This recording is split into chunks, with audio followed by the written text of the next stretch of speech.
মানুষ, সৃষ্টির ভিতরে তোরে শ্রেষ্ঠত্ব দিলাম, তুই অকৃতজ্ঞ হস কি কইরা? সব অকৃতজ্ঞ হয়ে গেলে মনকে বুঝানো যেত। যুক্তি ছিল যে আল্লাহ কোনো সৃষ্টির কোনো বিনিময় নাই, কোনো প্রতিদান নাই, কোনো জান্নাত নাই, কোনো জাহান্নাম নাই। আমাদের প্রতিদান আছে, প্রতিদান। আমাদেরকে কিনবেন তো জান্নাত দিয়া কিনবেন। আল্লাহ ঘোষণা দিছে আমি জান্নাত দিয়া কিনবো, কাগজ দিয়া না। তোমাকে আমি জান্নাত দিয়া কিনতে প্রস্তুত। ইন্নাল্লাহ হাশতারা, কোরআন বলে আমি তোমাকে জান্নাত দিয়া কিনবো। তোমার প্রতিদান আছে। তুমি সুবহানাল্লাহ বলতে দেরি, সৌরজগৎ অর্ধেক নেকি দিয়া ভরতে দেরি হয় না। অথচ সমগ্র সৃষ্টি জন্ম লগ্ন থেকে নিয়ে কিয়ামতের সকাল পর্যন্ত আল্লাহর গুণগান গাবে, গাইতেছে, গাইতে ছিল, গাইতে থাকবে। এক সেকেন্ডের জন্য বিমুখ হওয়া এদের জন্য সুযোগ নাই। লা ইয়াকফাল ওয়ালা ইয়ালতাফিত, এদিক ওদিক তাকানোর সুযোগ নাই, বিমুখ হওয়ারও সুযোগ নাই। তারফাতা আইন, চোখের পলক ঝপতে যতটুকু সময় লাগে এতটুকু সময় জন্য আল্লাহ বলে সবগুলা যদি জমা করি তোর এক সুবহানাল্লাহর সামনে বিন্দুও হবে না, বিন্দু। এত বড় বিনিময় দিতেছেন আল্লাহ বলে তুই অকৃতজ্ঞ হলি কি করে? ওই আল্লাহর রহমতের ছোঁয়া আছে দেখা নাইলে 5 বার ডাকে। কে ডাকে? নিজের জন্য ডাকে? আমার জন্যই তো ডাকে। আমাকে মূল্যায়িত করার জন্য, মূল্যবান বানানোর জন্যই তো ডাকে। যতটুকু শুনবো, যতক্ষণ শুনবো বা কথা যতক্ষণ চলে পরিপূর্ণ মনোযোগ দিয়ে শুনবো, কেননা এটা আল্লাহর আদেশ। ইদা কুরিয়াল কোরআন ফাস্তামিউ, যখন কোরআনই কথা শুনো বা কোরআন শুনো পরিপূর্ণ মনোযোগ দিয়ে শুনো। দ্বিতীয় আল্লাহর আদেশ হলো আনসিতু, পরিবেশটাকে বিলকুল নীরব আর নিচুম রাখো। এই আদেশ সবার জন্য, দূরে বসেও যে শুনতেছে তার জন্য আদেশ। মনোযোগ দিয়া শোনো, পরিবেশটাকে নিঝুম রেখা শোনো। লাভ কি হবে? লাআল্লাকুম তুরহামুন, তাইলে কিন্তু আল্লাহর রহমতের ছোঁয়া লাগবে। ছোঁয়া একটা উদাহরণ দিলে বুঝে আসবে। ছোঁয়া লাগলে কি হবে? পরশ পাথরের যখন লোহাতে যখন পরশ পাথরের ছোঁয়া লাগে তো লোহা কিসে রূপান্তরিত হয়? আরে বলেন না, স্বর্ণ, ঠিক না? কিন্তু আজ পর্যন্ত কোনো পরশ পাথরের অস্তিত্ব দুনিয়াতে কেউ পায় নাই। যদি পাইতো তাহলে দুনিয়ার কোনো না কোনো মিউজিয়ামে থাকতো। দুনিয়ার কোনো মিউজিয়ামে নাই, আজ পর্যন্ত কেউ পায় নাই। কিন্তু আমি মাইনা নিলাম যে এমন পাথরের অস্তিত্ব দুনিয়াতে আছে যেটাকে আমরা পরশ পাথর বলি। লোহায় ছোঁয়া লাগতে দেরি, সোনা হইতে দেরি হয় না। কিন্তু এটা নাই, এটা সত্য। রহমতের ছোঁয়া যার গায়ে লাগবে, কসম খোদা, সে সোনা হবে, এতে কোনো সন্দেহ নেই। আল্লাহর রহমতের ছোঁয়া লাগা আছে বিদায়ী আমরা বেঁচে আছি। রহমতের ছোঁয়া লাগা যদি না থাকতো তাহলে 2020-এ তো ভাবতেছিলাম কে কখন মরি, ঠিক না? এমন কি স্বামী কাশ দিলে স্ত্রী 10 মাইল দূরে, ঠিক না? স্ত্রী কাশি দিলে স্বামী 10 মাইল দূরে, ঠিক না? এমনকি সন্তান পর্যন্ত কাশি দিলে মা বাবা কাইপা উঠছে, ঠিক না?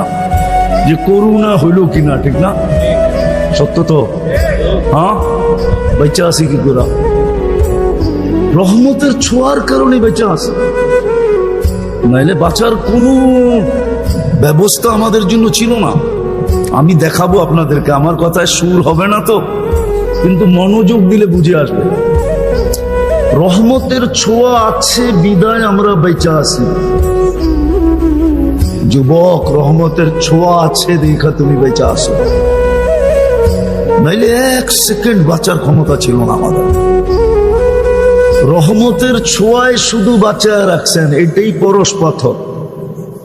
আমার জীবনের একটা কাহিনী মনে উঠলো, এই জন্য বলতেছি, দেখি যোগসূত্র মিলে কিনা। আমি 6 বার গেছি ক্যামেরুন। এবার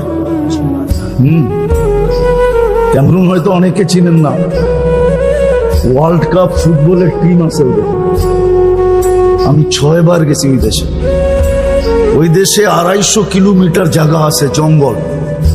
ওইখানে দেড়াইতা মানুষ বাস করে, একবারে এতটুকু শর্ট ফিগার। ওরা কোনো জমিনে বাস করে না, ওরা জঙ্গলে গাছে মাচান বানায়, ওই মাচানে বাস করে। মাচান বুঝেন তো? ওটাতে বাস করে ওরা। আর দীর্ঘদিন ধরে এটা ফ্রান্সের আন্ডারে ছিল। ফ্রান্স ওদেরকে সভ্য বানানোর বহু চেষ্টা করছে, আজ পর্যন্ত করে নাই, করতেছে বটে। সারাদিন প্রজেক্টরে ওদেরকে সভ্য বানানোর দেখায়। কেননা ওইখানে অনেক ভাষা আছে, কিন্তু মেইন ভাষা হলো ফ্রান্সিসি। ওদেরকে সারাদিন সভ্য হওয়ার প্রজেক্টরে দেখায়। ওদের কাছে ছোট ছোট দাও আছে সবার সাথে, আর কাপড় অতটুকু আছে যেটা না বললেই নয়। কি কোনো মতে ডাইকা রাখছে আর কি। আমি 6 বার গেছি, তো সভ্য আজ পর্যন্ত একটাও বানাইতে পারে না। ওরা সারাদিন প্রজেক্টরে দেখে, বিকালবেলা আসলে দাও দিয়া সব কাইটা ফাইটা ছিঁড়া মিরা আবার ওই মাচানে যায় ওঠে। তো শেষবার যখন আমি গেছি ওইখানে ইস্তেমায়, তা আমাদের ইস্তেমায় 1-150 আসছে। বুঝেন না দেড়াইতা, এটা আবার পড়ছে পাগড়ি, রাখছে বড় বড় দাড়ি, গায়ে দিছে জুব্বা, আবার মেসওয়াকও আছে যাবে ওর চেয়ে বড়। মেসওয়াক তো 1 বিঘা হইতে হয় না। আমাকে ফ্রান্সিসি সাংবাদিক জিজ্ঞাসা করতেছে যে আচ্ছা, আমরা তো এতদিন চেষ্টা করলাম, একটাকেও তো সভ্য বানাইতে পারলাম না, তোমরা এগুলোকে সভ্য বানাইলে কি কইরা? পাগড়ি, জুব্বা, দাড়ি, মেসওয়াক, ঠিক না? সবটি হাঁটে একসাথে, 1-150 লাইনে হাঁটতেছে। তো ওই ইস্তেমার সবচেয়ে মজা ছিল ওদের দৃশ্যটা।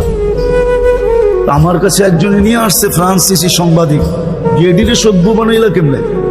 আমি ওরে বলতেছিলাম, দেখ আমাদের কাছে একটা পরশ পাথর আছে। কি? ও বলে পরশ পাথর আবার কি? আমি ওকে বুঝাইলাম যে আমাদের দেশের প্রবাদ বাক্য আছে, এরকম একটা পাথর নাকি দুনিয়াতে আছে যেটা লোহায় লাগাইলে সোনা হয়ে যায়। তো হাসি দিয়া বলতেছে, এমন কোন পাথর তো দুনিয়াতে নাই। আমি কই, তুই 2 সেকেন্ডের জন্য মাইনা নে, 2 মিনিটের জন্য, যে এমন একটা পাথর আছে। আচ্ছা মেনা নিলাম, আমাদের কাছেও একটা পরশ পাথর আছে যেটা ছোঁয়া লাগলে মানুষ মানুষ হয়ে যায়।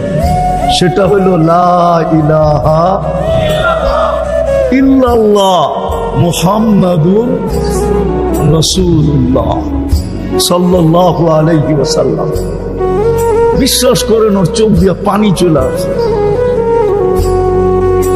আমরা এত টাকা খরচ করলাম, এত চেষ্টা করি, ওদেরকে সভ্য বানাইতে পারলাম না, আর তোরা সভ্য বানায় ফেললি। তো যেটা বুঝাইতেছিলাম, যদি আল্লাহর রহমতের ছোঁয়া আমাদের না লাগতো, তাহলে কসম খোদার আমরা বেঁচে থাকতে পারতাম। আমি আপনাদেরকে প্রমাণ দিতেছি, প্রমাণ। বলেন রাগ হয়ে যাবেন? সারাদিন আল্লাহর ভোগ করি কতটুকু? কোন জিনিসটা এরকম যেটা আল্লাহর ভোগ করেন না? সারাদিন আল্লাহর ভোগ করি কতটুকু? এই যে বসে আছেন, বলেন যদি এখানে 50টা পাংখাও লাগানো হতো, কিন্তু যেই বাতাসটা মাঝে মাঝে আপনাদের উপরে ছোঁয়া লাগায়, এরকম ঠান্ডা মনে হয় করতে পারতো না। সত্য তো? সারাদিন কাঠটা ভোগ করি। আচ্ছা বলেন তো, কতবার ডেলি আল্লাহ বলি? কতবার আল্লাহ বলি? এই মজমায় কেউ বলুক যে আমি ডেলি 100 বার 1000 বার আল্লাহ বলি।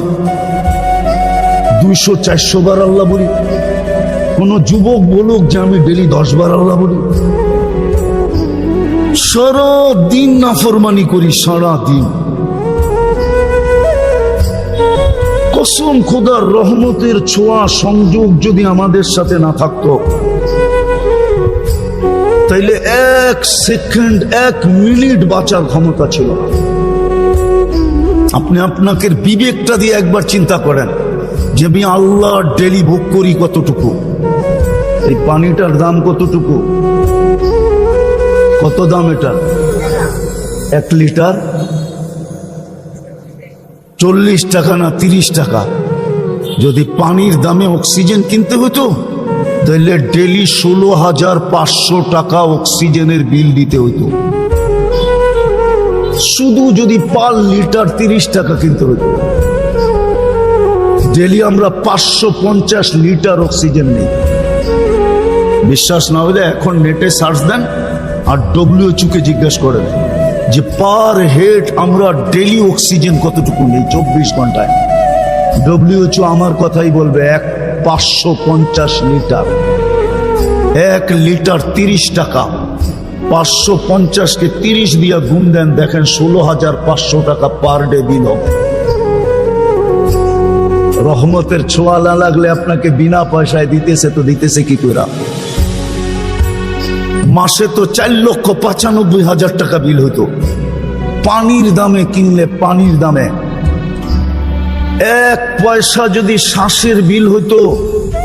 অথচ আমি রূপগঞ্জে বসে বলতেছি, রূপগঞ্জে, থানা তো রূপগঞ্জ, ঠিক না? হ্যাঁ, বাংলাদেশের প্রথম সারির শিল্পপতি যমুনার মালিক আমাদেরকে শিখায় গেছেন করোনা লগ্নে 2020-এ স্বাভাবিক শ্বাসের দাম কত, স্বাভাবিক শ্বাস নেওয়ার দাম কত শিখায় গেছিলেন।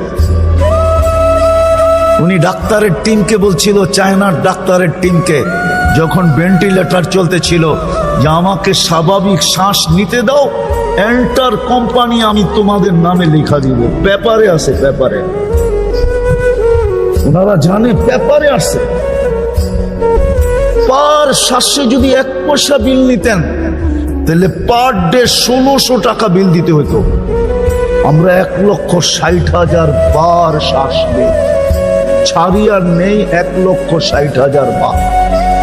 1 পয়সা, 1,60,000 পয়সায় 1600 টাকা হয়। মাসে 48,000 টাকা বিল দিতে হতো। রহমতের ছোঁয়া যদি না লাগতো, রহমত যদি আমার সাথে সংযুক্ত আমাদের সাথে না হইতো, তাহলে কোনদিন আল্লাহ আমাদেরকে শ্বাস নিতে নিতেন না। 24 ঘন্টা না ফরমানি, শ্বাস নিবে আল্লাহ, ওই আল্লাহ যিনি পাওয়ারফুল। আল্লাহ তো দৃষ্টি আকর্ষণ করছে, আমার পাওয়ার দেখবি। আল্লাহ পাওয়ার শুনাইছে, ওয়াযাতু আমরি আলাস সামাওয়াতি ফাস্তাকাল্লাত। আমি হুকুম ওয়ার্ডার রাখতে দেরি, আকাশ স্থির হইতে দেরি করে নাই। শুধু হুকুম দিয়া দাঁড় করায় দিছি। 6টা 7টা সাবা সামাওয়াতিন তিবাকা, একের থেকে একটার পর একটা 7টা। আবার দূরত্ব কতটুকু? 500 বছরের রাস্তা। মোটা কতটুকু? 500 বছরের রাস্তা। একটা আরেকটার সামনে বড় কত? প্রথমটা দ্বিতীয়টার সামনে দুনিয়ার বাংলাদেশের কোনো বিশ্বকাপ খেলার কোনো ফুটবল মাঠ নাই, নাই, নাই। বলুক, জিজ্ঞাসা করেন তো আছে কিনা? আছে? কি কয় নাই? বিশ্বকাপ খেলার কোনো ফুটবল মাঠ বাংলাদেশে নাই। কেননা বিশ্বকাপ যেখানে হবে ওটার জন্য 2 থেকে 2.5 লক্ষ কমসে কম দারুণ ক্ষমতা হইতে হবে, দর্শনার্থীর দারুণ ক্ষমতা হইতে হবে। নাই। দুনিয়ার সবচেয়ে বড় মাঠের মধ্যখানে ফুটবলটা রাখলে মাঠের তুলনায় ফুটবলটা যেরকম ছোট, প্রথম আকাশটা দ্বিতীয়টার সামনে এরকম ছোট, দ্বিতীয়টা তৃতীয়র সামনে, তৃতীয়টা চতুর্থের সামনে, চতুর্থটা পঞ্চমের সামনে, পঞ্চমটা ষষ্ঠের সামনে, ষষ্ঠটা সপ্তমের সামনে। চলেন আপনাদের একটু 7 আকাশের উপরে ঘুরায় নিয়ে আসি। ফাওকা সাবঈ সামাওয়াতিন বাহার, সাত আকাশের উপরে সমুদ্র প্রবাহমান, উমুকুহু কামা বাইনা সামাই ওয়াল আরদ, আকাশ জমিনের দূরত্ব যতটুকু এতটুকু হলো সমুদ্রের গভীরতা। ফিহি সামানিয়াতু আওয়াল, এর ভিতরে 8 ফেরেশতা দাঁড়ানো। মা ওয়াসালা মা উল বাহরি ইলা রুকবাতিহিন্না, হাঁটু পর্যন্ত সমুদ্রের পানি আসে নাই। দুইজনের দূরত্ব হলো 50 আলফা সানা, 50,000 বৎসরের রাস্তা। এক এক কান্দা হলো মিন শাহমাতি উদুনিহি ইলা আতিকিহি 700 আম, এক এক কান্দা হলো 700 বৎসরের রাস্তা। আলা আনাকিহিম আরশুর রহমান, এদের কাঁধে আল্লাহর আরশ।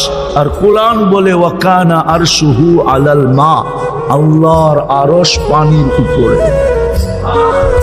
শুধু হুকুম দিয়ে দাঁড় করায় দিছে। উনি হলেন আল্লাহ, শুধু আকাশ না। বাকি হাদিস লম্বা, ওয়াদাতু আলাল আরদি ফাস্তাকাররাত, আল্লাহ বলে জমিনের উপরে হুকুম রাখতে দেরি, পানির উপরে ভাসমান হইতে দেরি হয় না। আমাদের নিচে পানি আর পানি, পাইপ গাললে পানি উঠে করতে গেল, পানি না হলে পানির উপরে বিছায়া রাখছেন। এটা উপরের লেয়ারটা পানির উপরে বিছানো, যেটার উপরে আমাদের বসবাস, হুকুম দিয়া বসায় রাখছেন পানির উপরে। এরকম লম্বা হাদিস যার এতটুকু পাওয়ার, আপনি সারাদিন নাফরমানি করবেন আর সারাদিন শ্বাস নিবেন, এটা পসিবল হয়তো হয় কি করে? শুধু রহমতের ছোঁয়ার কারণে। কি রহমতের? ওলামা আমার সাথে একমত হবে, রহমান আর দুনিয়া, আল্লাহ দুনিয়ায় সবার জন্য দয়ালু, রহমতের ছোঁয়া লাগায় রাখছেন। এই জন্য 24 ঘন্টা অক্সিজেন ব্যবহার করি, 1 পয়সা বিল নেন না। 24 ঘন্টা শ্বাস নেই, 1 পয়সা বিল নেন না। 24 ঘন্টা সেবা দিতেছেন, 1 পয়সা বিল নেন না। আমি শরীরটাকে খুলতে পারি আর মিলায়া দিতে পারি বর্তমান প্রযুক্তির সাথে। যে বিল দিয়ে এটা চালাইতে হইলে, প্রযুক্তি দিয়ে চালাইতে হইলে আমি মিলাইতে পারবো। ডেলি 1 কোটি টাকা আপনাকে ব্যয় করতে হতো, যদিও সবচেয়ে কম দাম ধরি, কসম খোদা মিলায় দেওয়া যাবে। শিক্ষিত মানুষ ওনারা, আমি বুঝাইতেছি আপনাদেরকে, ডেলি 80,000 বার আপনার আমার ভিতর থেকে কার্বন ডাই অক্সাইড বাইর করে। কতবার? 80,000 বার আপনি শ্বাস নেন, অক্সিজেন যায়। 80,000 বার শ্বাস ছাড়েন, কার্বন ডাই অক্সাইড বাইরে। দুনিয়াতে কোনো মেশিন বাহির হয় না এখনো। বিজ্ঞানের হাত ওই পর্যন্ত লম্বা হয় না যে কোনো মেশিন আবিষ্কার করছে কারো ভিতরে যদি কার্বন ডাই অক্সাইড জমা হয়ে যায়, মেশিন দিয়ে এটাকে কিউর করবে। রব্বে কাবার কসম, এখন পর্যন্ত কোনো মেশিন আসে না। বলুক ওনারা আসছে কিনা, এখন সার্চ দিয়া বলুক, বিজ্ঞানকে জিজ্ঞাসা করুক, আসে নাই। আল্লাহ ডেলি 80,000 বার আমাদের ভিতর থেকে কার্বন ডাই অক্সাইডকে বের করে। 24 ঘন্টা যদি বাহির না করে, তো 25তম ঘন্টায় আপনার জানাজা হবে, এতে কোনো সন্দেহ নাই। 25তম ঘন্টায় জমতে জমতে জমতে জমতে শ্বাস টানা বন্ধ হয়ে যাবে, ফুসফুস কাম করা ছেড়ে দিবে, আর আপনি টানতে পারবেন না, বিলকুল অফ হয়ে যাবে। তো যেটা বুঝাইতেছিলাম, রহমতের ছোঁয়া লাগলে, লাগা আছে বিদায়, আমরা এখনো বেঁচে আছি, এখনো চলতেছি। নাইলে একটা কথা আপনি বলেন, আমি লম্বা করব না, ওয়াজ অনেকক্ষণ ধরে আমি শুনতেছিলাম ঘরে বসা বসা, আর লম্বার প্রয়োজনও নাই। অল্পতে যদি বুঝে তাইলে বোঝা সহজ। অল্পতে আপনি বলেন 99টা পদের মালিক চিনি, সেবা বাদ দিলাম, 24 ঘন্টা সেবা করে কে আমাদেরকে? বকরি কাঠটা 24 ঘন্টা বাদ দিলাম। এটা বলেন 24 ঘন্টায় 5 বার আমাদেরকে ডাকে কে? কোন আল্লাহ? কেমন পাওয়ারফুল আল্লাহ! শুধু এইখানেই শেষ? আমি তো এই জন্য আমার সমাজের শিক্ষিত মানুষের পায়ে ধরতে মন চায়, মন চায় যুবকদেরকে আলাদা আলাদা পায়ে ধরি, যে ওরা যদি 99 নামের অর্থটা কোনোদিন দেখতো, একটু মনোযোগ দিয়া। সারাদিনই তো ওরা নেটে থাকে, সারাদিনই তো ওরা গুগলে থাকে, সারাদিনই তো ওরা ইন্টারনেটের সংযোগ ওদের সাথে থাকে। ইন্টারনেট ছাড়া তো ওদের চলে না, খাওয়া ছাড়া তো চলে, কিন্তু ইন্টারনেট না হলে তো যুবকদের চলে না, ঠিক না? দুই বেলা না খায়া থাকতে পারবে, কিন্তু ইন্টারনেট না হইলে চলবে না, ঠিক না? সত্য তো? হ্যাঁ, ইন্টারনেট ফেল মানে চ্যাট করবে কি করে? হ্যাঁ, একজন আরেকজনকে দেখবে কি করে, ঠিক না? যদিও বারবার স্যাক খায়, যদিও বারবার কি খায়, প্রত্যেক 14 তারিখই ওরা স্যাক খায়। হ্যাঁ হ্যাঁ, রাগ হও না, বোঝানোর জন্য বলতেছি। চেহারাই বলে যে সব 14 তারিখ আইলেই স্যাক খায়। তারপরও কয় না, কয়লা দিলেও ময়লা যায় না, অভ্যাস ছাড়তে পারে না, আবার ফুল দেয়, আবার হোটেলে বয়া খাওয়ায়, আবার পার্সেল দেয়, পারে না কলিজারিয়া দিতে।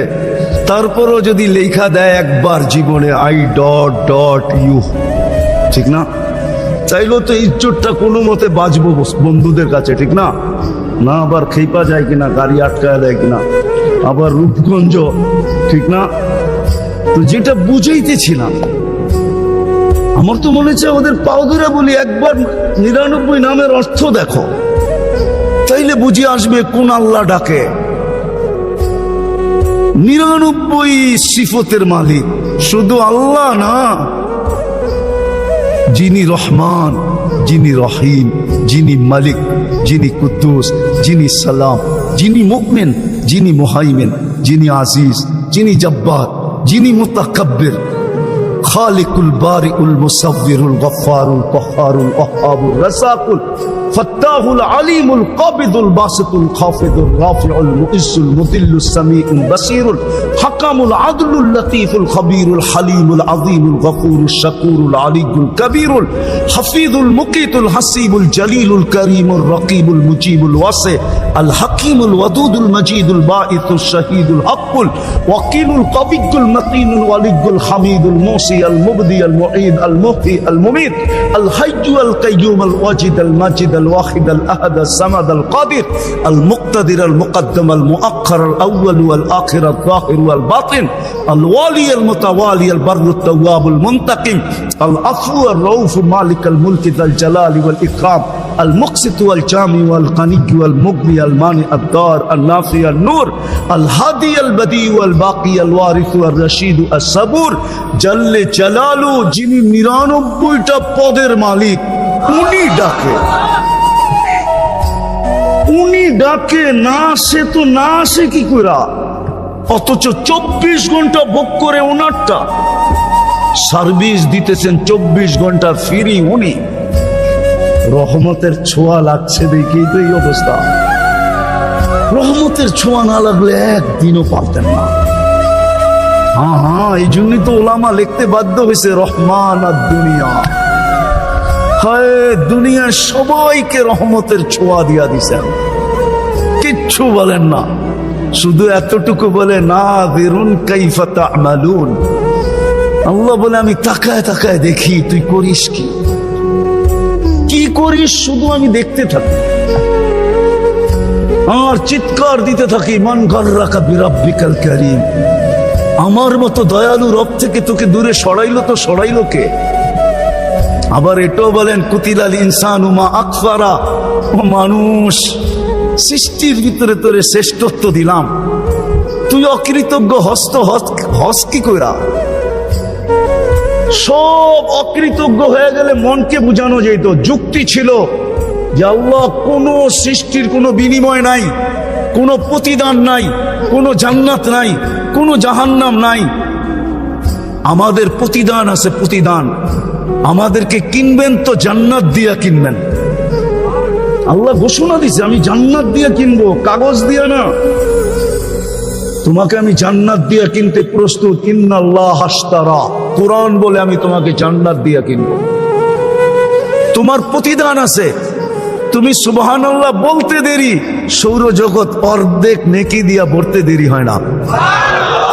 অথচ সমগ্র সৃষ্টি জন্ম লগ্ন থেকে নিয়ে কিয়ামতের সকাল পর্যন্ত আল্লাহর গুণগান গাবে, গাইতেছে, গাইতে ছিল, গাইতে থাকবে।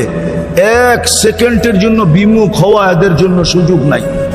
লা ইয়াগফাল ওয়ালা ইয়ালতাফিত, এদিক ওদিক তাকানোর সুযোগ নাই, বিমুখ হওয়ারও সুযোগ নাই। তারফাতা আইন, চোখের পলক ঝপতে যতটুকু সময় লাগে এতটুকু সময় জন্য আল্লাহ বলে সবগুলা যদি জমা করি তোর এক সুবহানাল্লাহর সামনে বিন্দুও হবে না, বিন্দু। এত বড় বিনিময় দিতেছেন আল্লাহ বলে তুই অকৃতজ্ঞ হলি কি করে?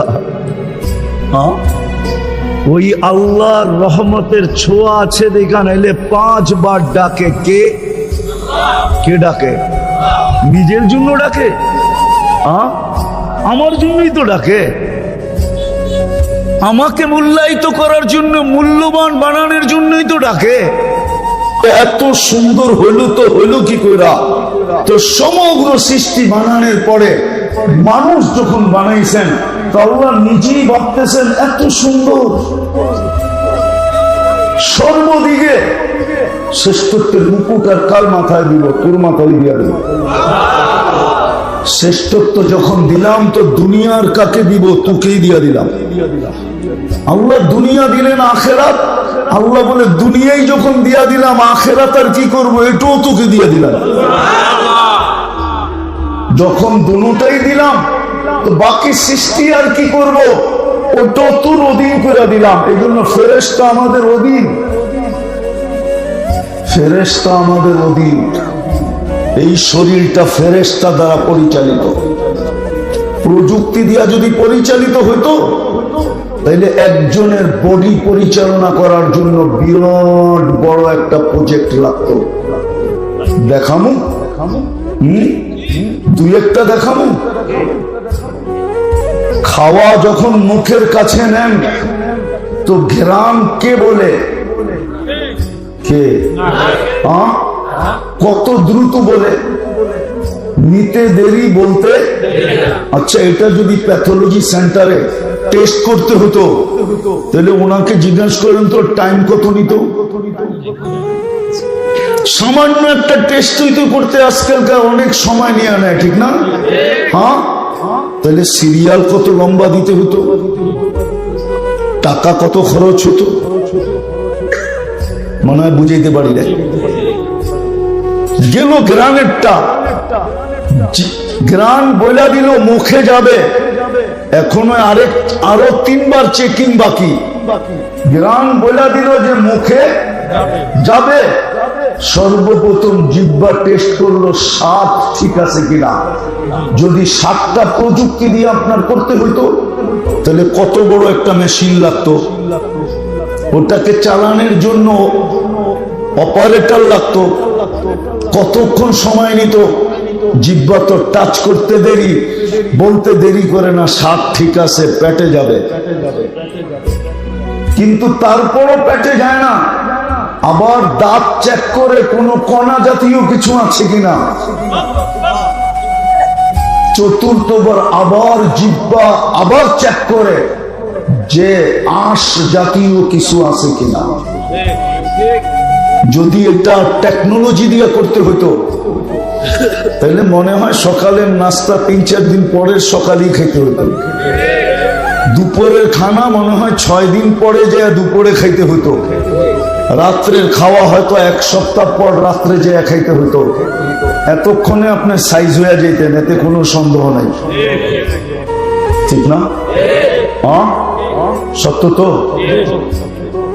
ফেরেশতা দ্বারা এটা পরিচালিত, কুদরত দ্বারা পরিচালিত। এই জন্য আল্লাহ বলে সৃষ্টির ভিতরে তুই সবচেয়ে সুন্দর। এত সুন্দর সবকিছু দেওয়ার পরে আরেকটা বলছেন যে সৃষ্টি তোকে ভালোবাসুক আর না বাসুক, আমি তো ভালোবাসা ফেললাম। হাদিসে আছে ইন্নী লাকা মুহিব্বা ইয়া ইবনা আদম, ইন্নী লাকা মুহিব্বা। ও আদম সন্তান, ও মানুষ, আমি তোকে ভালোবাসি। ফাবি হুব্বি কুল্লি মুহিব্বা, আমার ভালোবাসার কসম তুই আমাকে একটু ভালোবাসা দেখা।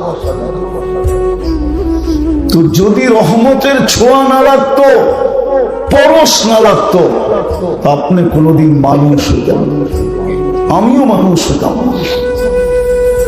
রহমতের ছোঁয়া লাগছে বিদায় মানুষ, কিন্তু হইলে কি হবে? রাগ হয়ে যাবে। মনুষ্যত্ব কতটুকু আছে? যদি থাকতো তাহলে জমিনের সীমানা নিয়ে কেন ঝগড়া করে? যদি থাকতো, যদি থাকতো তাহলে জমিনের সীমানা নিয়ে ঝগড়া করে কি করে? করে না, করে না, করে না, করে না। হ্যাঁ, মনুষ্যত্ব যদি থাকতো তাহলে আরেকজনেরটা ছিনায় নাই কি করে? মনুষ্যত্ব তো নাই। এই জন্যই তো তৈরি করলেন সৃষ্টির সেরা বটে। আমি দু চারটা আপনাদেরকে দেখাইছি, সারা রাত্র দেখানো যায়। সৃষ্টির শ্রেষ্ঠত্বের মুকুট তো দিলেন মাথায়, যেই জিন মানুষটা সর্বদিকে শ্রেষ্ঠ, যার কোনো তুলনা হয় না, ওই মানুষটাকে আল্লাহ জানোয়ার বললেন। তো বললেন কেন? কেননা যখন মনুষ্যত্ব নাই, আল্লাহ বলে তাইলে তুই জানোয়ার না তো কি? উলাইকা কাল আনআম। ছোঁয়া লাগছে বিদায়ী মানুষ, কিন্তু মনুষ্যত্ব নাই। এখন কোরআন চিৎকার দেয় উলাইকা কাল আনআম। এখন আমার বাড়ির কুকুর আমাকে নিয়ে চিৎকার দেয়। মাঝে মাঝে কুকুর মালিকের সামনেও ঘেউ ঘেউ করে। মালিক বলে খিদা লাগছে, মালিক বলে এমনি আওয়াজ দেয়। আসলে তা না। বাইজিদ বুস্তামি রহমতুল্লাহ আলাইহি লেখছেন, কুকুর আপনাকে আমাকে সতর্ক করে। কুকুর চিৎকার দিয়া বলে, আনকিস নাফসাকা মিন গাযাবিল জাব্বার, তুই তোকে আল্লাহর আযাব থেকে বাঁচা। ফাইন্নাকা লা তুতিক, তুই আল্লাহর আযাব সওয়ার ক্ষমতা তোর কাছে নাই, বিদায় নিজেকে তুই বাঁচা। কুকুর পর্যন্ত মাঝে মাঝে আমাদেরকে নিয়ে চিৎকার দেয়, মনুষ্যত্ব হারায় ফেলার কারণে। দ্বিতীয় রহমতের ছোঁয়া যদি না রাখতো, তাহলে আপনি মুসলমানের ঘরে আসলেন কি করে? নিজের ইচ্ছায়? বর্তমানে তো 800 কোটি মানুষ, 250 কোটি মাত্র মুসলমান। আপনাকে মুসলমানের ঘরে কে পাঠাইল? রহমতের ছোঁয়া না লাগলে কি করে আসলেন আপনি মুসলমানের ঘরে? বলেন, বলার মানুষ কি করে আসলেন? কি করে আপনি আসলেন মুসলমানের ঘরে যদি রহমতের ছোঁয়া না লাগতো? কোরআন বলে, কোরআন মাইয়ুরিদিল্লাহু আন ইয়াহদিয়াহু ইয়াশরাহ সাদরাহু লিল ইসলাম। আল্লাহর রহমতের ছোঁয়া যার উপরে লাগে তাকেই আল্লাহ মুসলমানের ঘরে পাঠান।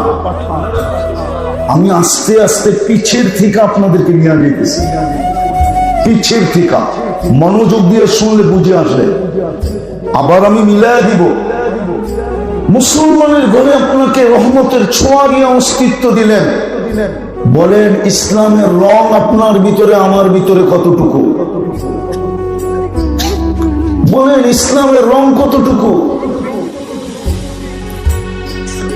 ইসলামের রং আপনার আমার ভিতরে কতটুকু? বলেন, কতটুকু ইসলামের রং? রাগ হয়ে গেলেন? আছে ইসলামের রং? ইসলামের রং আপনার আমার ভিতরে আছে নাকি? কতটুকু আছে? ইসলামের রং তো নেই। ইসলামের রং তো আপনার আমার ভিতরে নাই। যদি ইসলামের রঙই থাকতো, তাহলে মুসলমান দ্বারা অতিষ্ঠ হয় কি করে? হাদিস তো বলে, আল মুসলিম মান সালিম আল মুসলিমুন। কমসে কম এটা মুসলমানের হাতে অতিষ্ঠ হয় কি করে? নির্যাতিত হয় কি করে? নিষ্পেষিত হয় কি করে? দীক্ষিত হয় কি করে? ঘৃণিত হয় কি করে? লাঞ্ছিত হয় কি করে? বঞ্চিত হয় কি করে?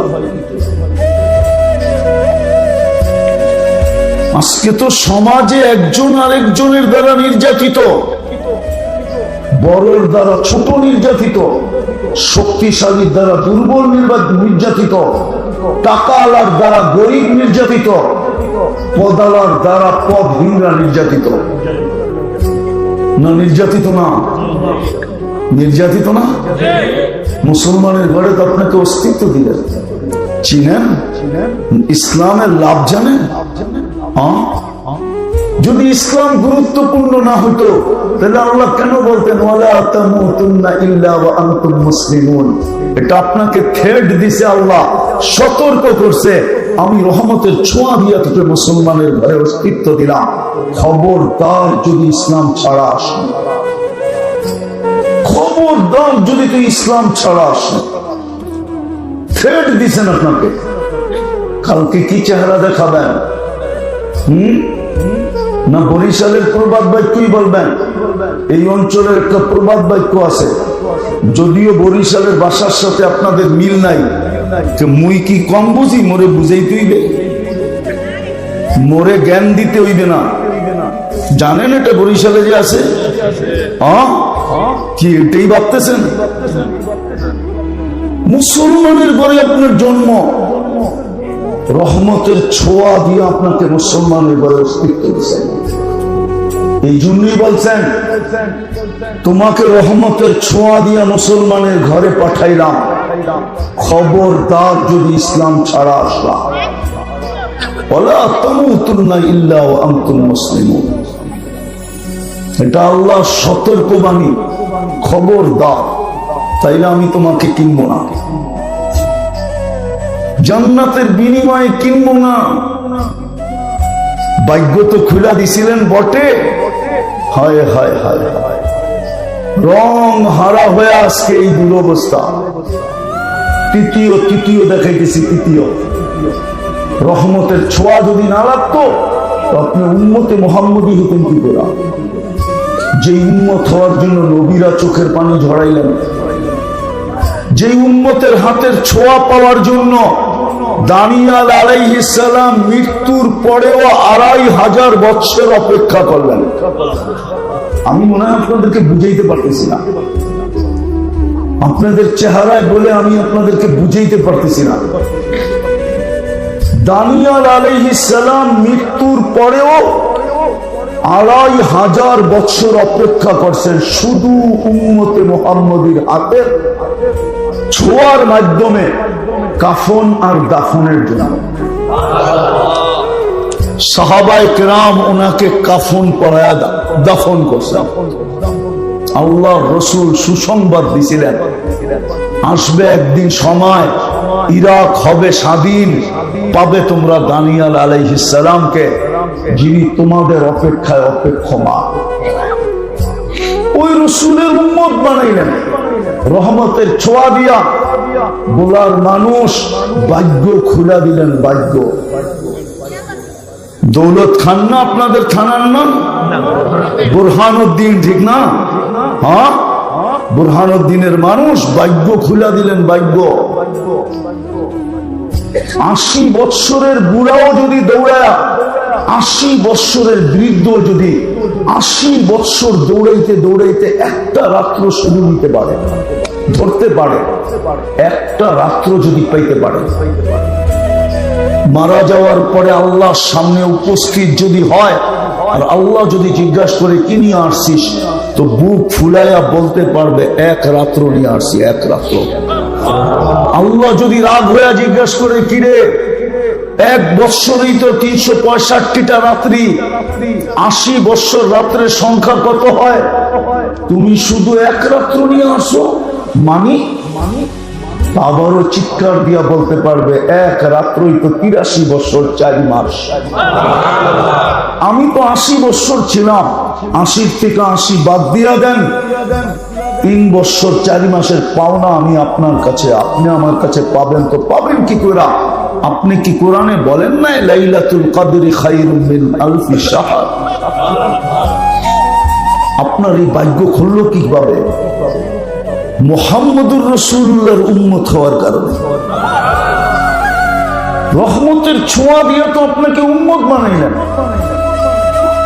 আদম আলাইহিস সালাম তো এই জন্যই বলে, যদিও আমি প্রথম মানুষ, যদিও আমি প্রথম নবী, যদিও আমি প্রথম রসূল, প্রথম মানুষ, প্রথম নবী, প্রথম রসূল, শুধু একটা ভুলের কারণে আমাকে 350 বছর কাঁদাইলেন।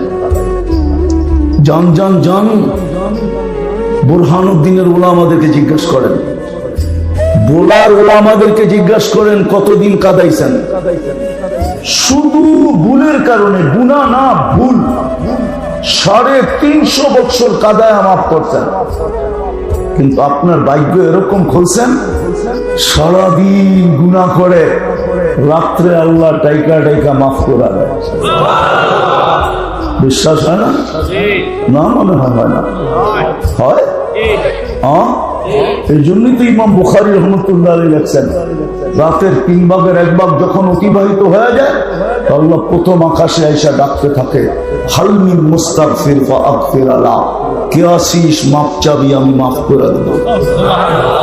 কিন্তু আফসোস তো এখানে, জানি না এই মজমায় কেউ আছে কিনা যে ঘুমানোর সময় হাত উঠায় ঘুমায়। একজনও তো মনে হবে না, একজনও মনে হয় নাই যে ঘুমানোর সময় হাত দুইটা উঠায় ঘুমায়। এই ভাইবা যে উঠাইলে সকাল হবে, না উঠাইলে পরকাল হবে, বিদায় আমি ঘুমাইতে চললাম, তওবা করে ঘুমাইলাম। হাত দুটো উঠায় তওবা করে এই মজমায় একজনও মনে হয় নাই। রাগ হয়ে গেলেন? উচিত কি ছিল না? হ্যাঁ, নাই বুরহানুদ্দিন এরকম কোন নারী যে এখনো আঁচল দিয়ে চোখের পানি মোছে আর বারবার বলে ঘুমাইলা আর উঠলা না, রাত্রে ঘুমাইলো আর উঠলো না? নাই এরকম সন্তান বুরহানুদ্দিনে যে এখনো চোখের পানি মুছে আর বলে বাবা ঘুমাইলো আর উঠলো না? নাই এরকম কোন বাবা যে সন্তান ঘুমাইলো আর উঠলো না? উচিত তো ছিল হাত দুটা উঠায় ঘুমানো। কপাল তো খুলে দিছিলেন, কিন্তু আফসোস, রহমতের ছোঁয়া লাগলে তো লাগলে কি হবে, সোনা বানাইলে তো বানাইলে কি হবে, নবীর আদর্শ তো আমাদের ভিতরে নাই। শাফাতের আশা তো সবাই রাখি, ঠিক না? এত সস্তা। এই জন্যই তো ইমাম বুখারী লেখছেন, আমি লিখি নাই, ইমাম বুখারী রহমতুল্লাহ আলাইহি লেখছেন, কবরের সর্বপ্রথম প্রশ্ন, কবরের মেইন প্রশ্ন, কবরের মৌলিক প্রশ্ন, প্রথম যেটা, একটার ভিতরে 3টা ঢুকানো, ফেরেশতা জিজ্ঞাসা করবে, মা কুনতা তাকুলু ফি হাযার রাজুলি মুহাম্মাদিন। বুখারী শরীফে আছে কিতাবুল জানায়েজ, এক পারার ভিতরে হাদিস 2 বার আছে। উলামা থাকলে যে তাহকিক করে নিয়ে প্রথম জিজ্ঞাসা করবে ওই ব্যক্তির আদর্শে কতটুকু আদর্শবান ছিলাম। এক রাত্র ধরতে পারলে 83 বছর 4 মাস হতো। রাত্রে হাত, আমি দায়িকা দায়িকা তোমাকে মাফ করতে চাই, মাফ করতে চাইছিলাম, তুমি হাত উঠাইতে দেরি, আমি মাফ করতে দেরি করতাম না। ওই রসুলের আদর্শে কতটুকু আদর্শবান ছিল বলো, ওনার রঙে কতটুকু রঙিন ছিল বলো, ওনার অভ্যাসে কতটুকু অভ্যস্ত ছিল বলো, ওনার মতো কতদিন খাইছো বলো, ওনার মতো কত কয়দিন পোশাক পরছো বলো। প্রথম প্রশ্ন, প্রথম মানেন, আমার কথা মানেন, প্রথম প্রশ্ন এটা হবে। যদি দিতে পারি তাহলে আর 2টা জিজ্ঞাসা করবে না, আর যদি না দিতে পারলো তাইলে পরের 2টা জিজ্ঞাসা করবে না। যার উম্মত বানায় তোমার ভাগ্য খোলা দিয়েছিলাম, আমি তো 2টা দেখাইলাম, 200 দেখানো যায়, 200 আরো বেশি দেখানো যায়। যার উম্মত হওয়ার কারণে তোমার ভাগ্য খোলা গেল। যেই নবী তোমাকে ভুলে নাই, 23 বছর তোমার জন্য চোখের পানি শুকাইতে দেয় না। দুনিয়ার আমার কাছে আসছে বটে, কিন্তু চোখে পানি নিয়ে আসছে, পানি। ওই পানি ক্ষুধার জন্য ছিল না, যদিও ক্ষুধার্ত ছিলেন। পরিবারের জন্য ছিল না, যদিও পরিবারের ভিতরে কোন পরিবারের ভিতরে বাতি জ্বালানোর মতো তেল ছিল না।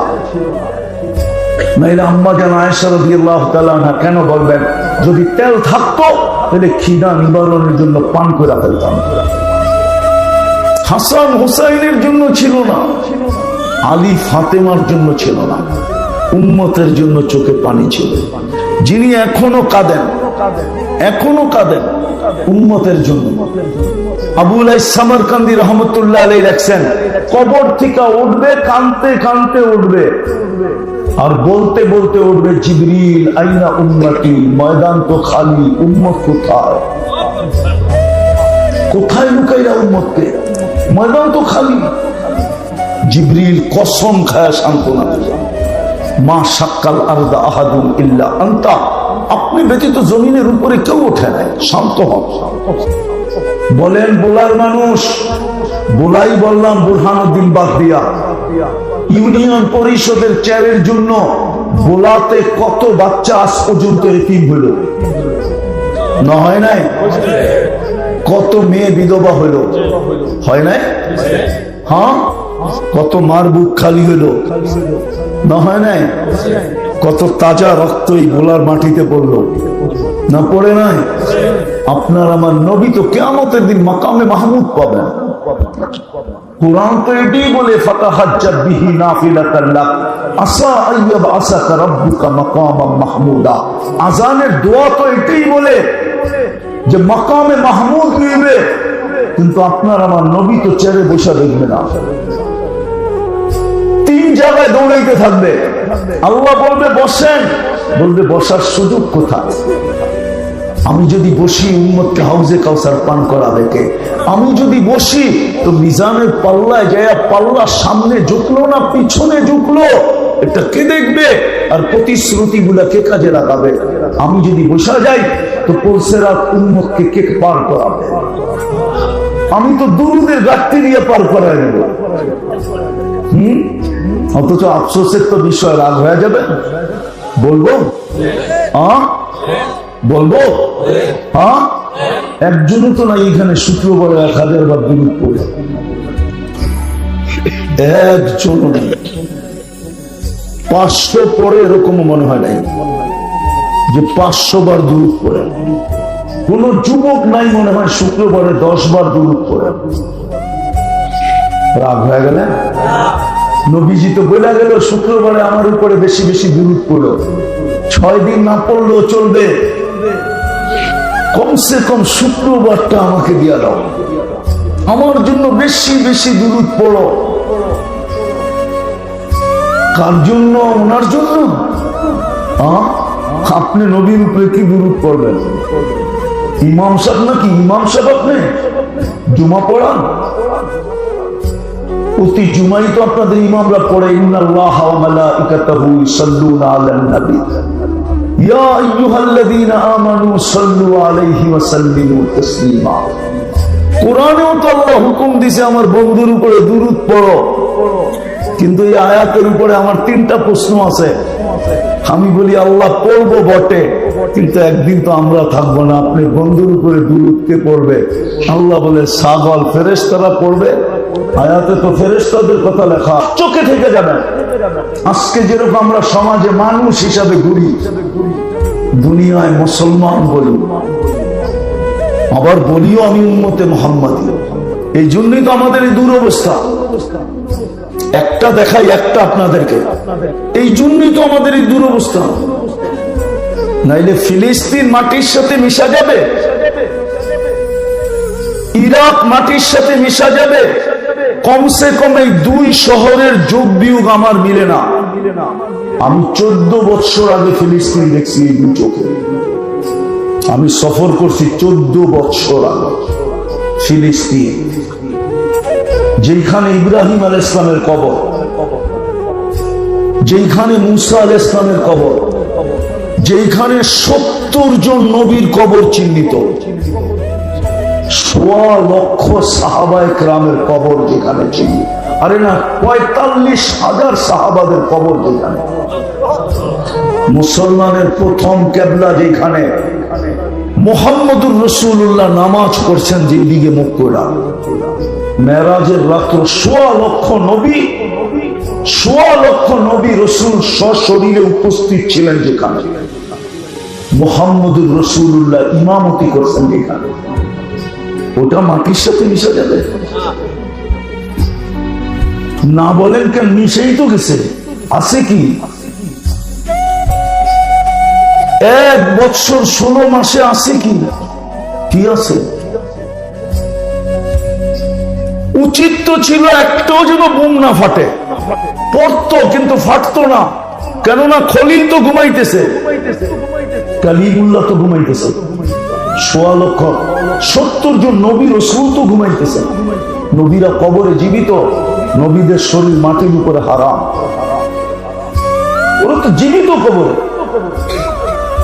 যার মাটির কোনায় কোনায় বরকত, বারাকনা হাওলা, ওই জমিন রক্তে রঞ্জিত হবে না কেন?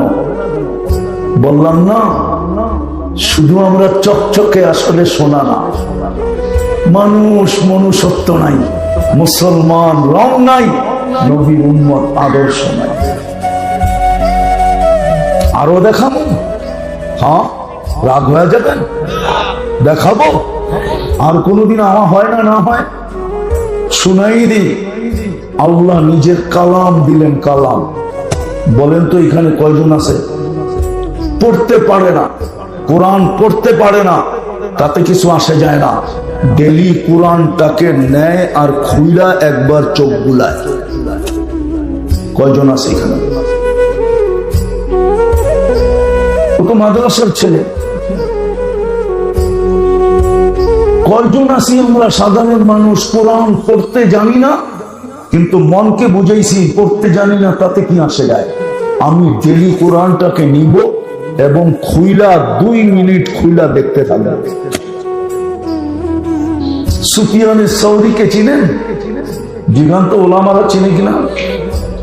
আলী রাদিয়াল্লাহু তাআলা আনহুর ছাত্র। এই অঞ্চল তো পীর শাসিত অঞ্চল, ঠিক না? কি মনে হয় রাগ হয়ে গেলেন? ঠিক না? কি শাসিত? পীর শাসিত অঞ্চল। 4 তরিকা যার কাছ থেকে আসছে, কাদেরিয়া, চিশতিয়া, নকশবন্দিয়া, মুজাদ্দিদিয়া, এই 4 ঝর্ণা যার ভিতর থেকে বাহির হয়েছে, ওনার নাম সুফিয়ানে সৌরি। উনি বলতেছে আমাকে নামাজ পড়ানোর হুকুম হয়েছে, স্বপ্নের মাধ্যমে অমুকের জানাজা পড়াও, বাবনায় পড়া গেছি, আমাকে হুকুম দিল কেন উপর থেকে? জিজ্ঞাসা করলাম কি করে? বলে সাধারণ মানুষ কিচ্ছু করতো না, কোরআনও পড়তে জানতো না, কিন্তু যখন প্রতিদিন কোরআনটাকে নিত, খুলতো আর পৃষ্ঠা উল্টাইতো আর চোখের পানি ঝরাইতো আর বলতো মালিকের কালাম আমি পড়তে জানি না। সুফিয়ান চিৎকার দিয়া বলতেছে সৌরি রহমতুল্লাহ আলাইহি, সুফিয়ানের সৌরি বলে হাদা হুয়া, এটাই ওইটা, যার কারণে এত উচ্চ মর্যাদা। আল্লাহ 2টা সূরা পড়ছিলেন 1000 বছর আগে, সমগ্র সৃষ্টির 1000 বছর আগে। কত? আর দুটোটা সূরারই প্রথম শব্দটা বন্ধুর নাম। বন্ধু চিনেন? আরে বলেন না কে? মুহাম্মাদুর, পুরা বলেন, পুরা মুহাম্মাদুর। শর্টকাট বলা এটি সব বেয়াদবি। শর্টকাট বলা কি? মুহাম্মদ সাল্লাল্লাহু আলাইহি ওয়াসাল্লাম বলা বেয়াদবি। আল্লাহই তো কোনোদিন বন্ধুকে নাম ধরে ডাকেন না, আপনি কে মোহাম্মদ বলা? আপনি বলবেন আমি সাল্লাল্লাহু আলাইহি ওয়াসাল্লাম পড়ছি, রাখেন না আপনার সাল্লাল্লাহু আলাইহি ওয়াসাল্লাম। আল্লাহই তো কোনোদিন বন্ধুকে মোহাম্মদ বলে ডাকেন না, বলো হুজুররা। অথচ মুসা আলাইহিস সালামকে ডাকছে ইয়া আমা তিলকা বিয়ামিনিকা ইয়া মুসা।